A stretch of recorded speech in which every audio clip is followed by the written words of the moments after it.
Today's show is going to be absolutely amazing.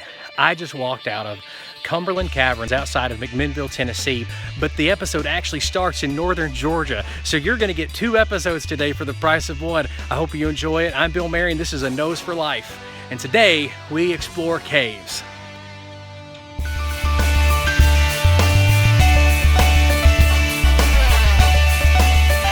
First up, Cloud Canyon State Park in northern Georgia, located on the western side of Lookout Mountain, about 30 minutes or so from Rock City. Hey, I'm Bill Marion with The Nose for Life.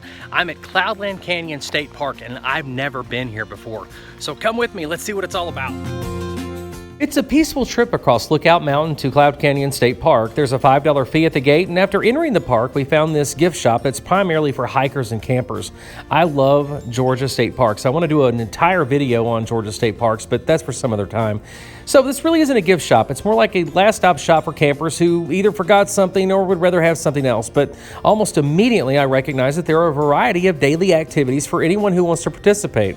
Don't worry, I'll provide a description and the links below, but trust me, this isn't your average let's go to the woods, get hot, burn, bitten, and go home kind of campground, even though I'm sure people do get hot, burn, and bitten by mosquitoes anytime they camp in the woods. It just sort of happens that way. It's the Interpretive Center. I'm interpreting the mountains.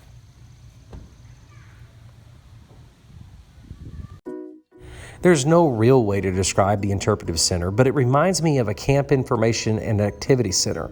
There's a small collection of books and obviously stuffed animals, but not the kind you cuddle with, and examples of the animals one may find around the park. They also provide this really cool scavenger hunt to locate different plants and animals around the park. I really like that. It's sort of a hands-on approach to engaging into a camping trip. That's something I would have done with my kids when they were younger. The main attraction of this park is a huge, beautiful gorge and everything around the gorge, like waterfalls, caves, and hiking trails. The trails are very nice, and the view is absolutely amazing.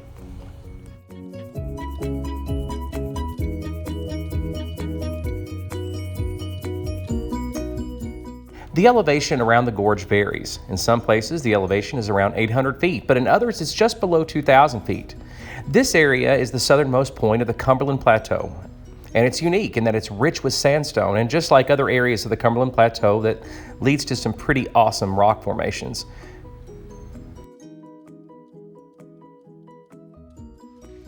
If the scenery in the video looks kind of familiar to a video that I posted a couple of weeks ago called Big South Fork, my salute to Quentin Tarantino, or I should say my unintended salute to Quentin Tarantino, it's because it's the same mountain range. It's the Cumberland Plateau, but this time we're about 2.5 hours south where this park is located. There's a waterfalls here that's great, but we've ran out of time because we have an appointment about 2 hours north of here to go to the Cumberland Caverns.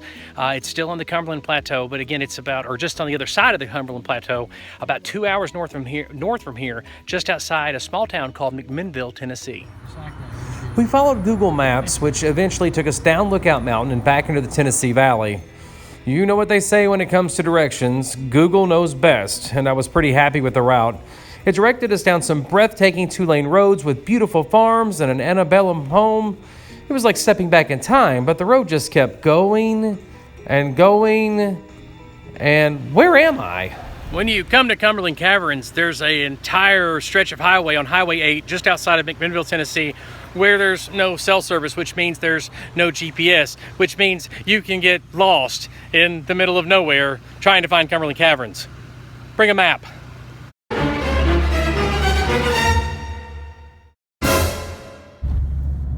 And sometimes it's best just to let your wife drive.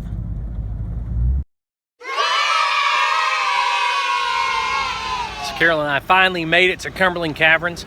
It took us about an hour and 45 minutes, maybe even 2 hours to get here from the state park we were at in Georgia. The drive was okay, it wasn't bad at all. We got behind some slow drivers, a little bit of irritation there, but I made it through it just fine with a handful of almonds. Anyway, we're here at the Cumberland Caverns. I'm really excited about this. It's a huge network of caves. Now, we're only gonna do a short tour today, but it's gonna be a lot of fun. Cumberland Caverns is located just outside McMinnville, Tennessee, and seriously, it's in the middle of nowhere, so bring a map. And, what was that again? Louis Lehman. All right. And and I'd been caving since I was a baby. My dad would take me, and so before I was born, my dad and my uncle went caving, and so I grew up that way. And so anyway, as time went on, well, anywhere you got limestone, you're going to have caves. See, I grew up in southern Indiana, and the southern part of Indiana has a lot of limestone and adequate rainfall, and so the water goes in the ground and finds its way down the lower levels and eventually begins to carve a channel, and sooner or later you got a big cave, you know. And in addition to being a great guy, there's a whole section of the cave named after Lewis. Tell me about your experience with the cave. All right, well, my name is Casey Taylor. I mean, I'm a tour guide here. It's pretty fun. I mean, we work maybe 6 days a week. Most of the time, we're either in polos and shorts like he is, or other times I'm like this today, we're going through the cave and just giving spelunking tours. It's really fun. Now you tell this. I've been in caves before, but I have to admit, there are warning signs all over the area, like if you're a heart patient or if you're pregnant, and how strenuous the journey is. I got a little bit nervous. I'm a little older now, so I was like, really? Until I met Landon. Great guy, great tour guide.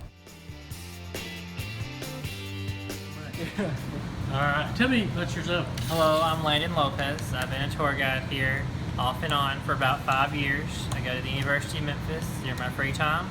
I come here and work because I enjoy interacting with people, and I like the cave because it's 56 degrees all year round, so it doesn't require me to sweat.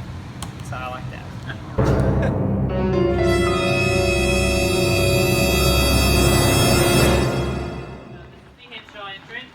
Into the abyss. When you descend into the Cumberland Caverns, the first thing you feel is a blast of cold air. And in the middle of a Tennessee July, believe me, that's a welcome feeling. But there's a catch, 99% humidity. I was blown away by the caverns immediately, though. They used to mine this cave for materials needed for gunpowder, but I still can't get over this pool of water. It's 99% pure water, and it's crystal clear. That small pool of water that looks ankle deep, yeah, it's 10 feet deep. But we weren't alone in the caverns. We toured the caverns with some wonderful people who were a lot of fun. Gainesboro, Tennessee. Now. We're Dewey and Rita from Gainesboro, Tennessee. Just had an excellent tour. Recommend it to anybody and everybody. What he said.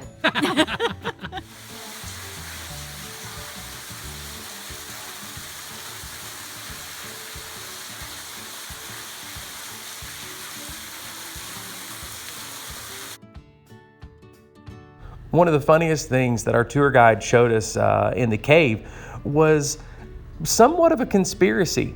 You see, everybody's heard of the moon landing hoax, that maybe we didn't go to the moon. But what I didn't know is that one of the biggest theories for many years, until about the 90s, is that the moon landing was faked in Cumberland Caverns. And if you look at the background of this particular room, you can see why that was a conspiracy. It really does look like the moon in there. It's pretty eerie, too.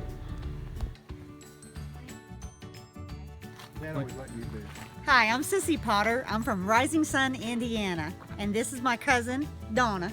And I'm from Rising Sun, Indiana, and I brought Sissy here. I loved the tour. I brought it, on the tour when I was small, and come back, and this is a fantastic tour. Loved it. Awesome. You've got to come to McMinnville. Did I say it right? Yeah. You sure did. And it's awesome. And our tour guide was Josh Landon. And Excellent. Excellent. Give him a raise. Landon did do an excellent job. He's probably one of the best tour guides I've seen in a while, and you really do have to have a tour guide at the caverns. Walking into the cave is like walking on another planet, and the floor is really slippery, and there are some pretty strenuous walks, but it's something you have to do at least once. And the Cumberland Caverns provides many different options. I mean, there's 32 miles of cave there to be explored. So what we did was we took a simple walking tour, but you can do some real serious spelunking. I love that word, spelunking.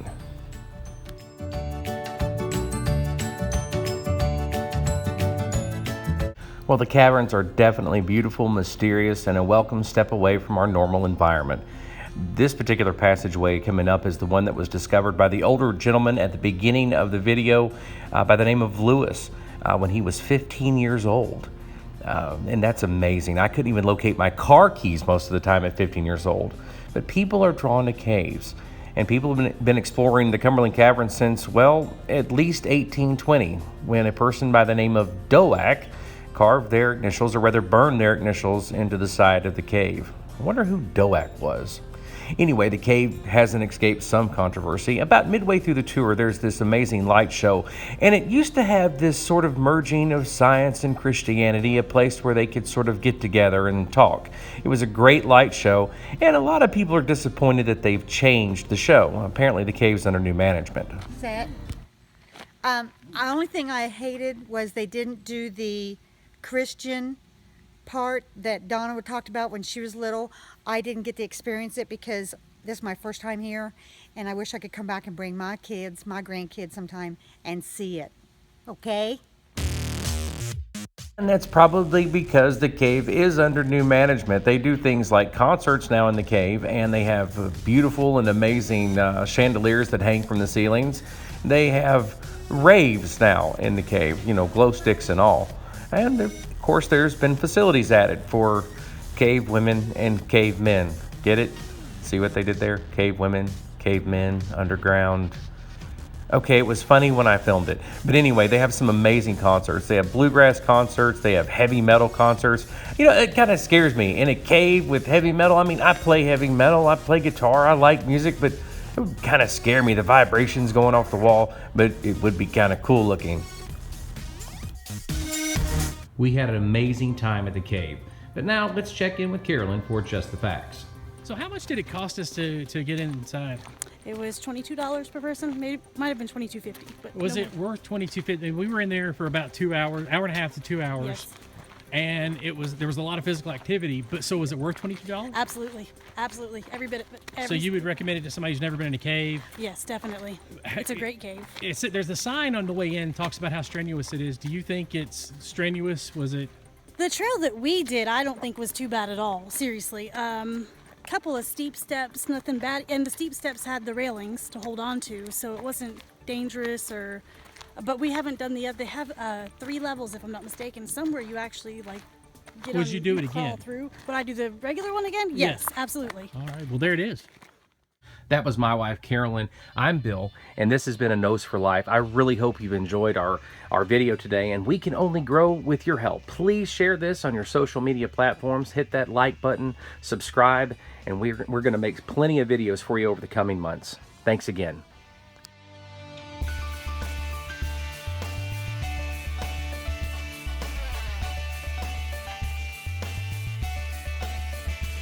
I watch my kids playing tag in the ocean waves and running through the